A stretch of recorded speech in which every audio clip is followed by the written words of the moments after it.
ஒரு ஆசை இருக்கும். ஆசை நிறைவேறிச்சா நிறைவேற ஆசைன்னு இப்போ இல்லையா லைஃப்ல? நான் என்ன ஆசையை காத்துல தூ விட்டுன்னு பாட்டா பண்ணேன். கேடிஎம் வாங்கணும், வீட்டில் நல்லா சந்தோஷமா இருக்கணும், வீட்டுக்கு வீடு கட்டி கொடுக்கணும், எல்லாமே இருக்கு. ஆனா எதுவுமே நடக்கல.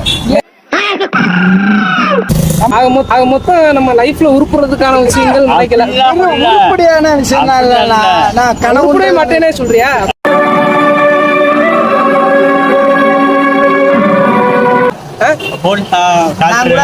அது வர மாட்டேது. கேடிஎம் V3 என்ன கேட்டீங்க?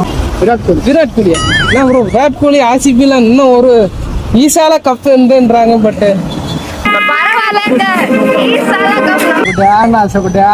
தலை குனிற பாத்தியா? இது நீ ஃபியூச்சர்ல குனிஞ்சிட கூடாதுக்காண்டி தான் அண்ணே சொல்றேன். தலை குனிற பாத்தியா? இது நீ ஃபியூச்சர்ல குனிஞ்சிட கூடாதுக்காண்டி தான் அண்ணே சொல்றேன். சாப்பிடுறேன்.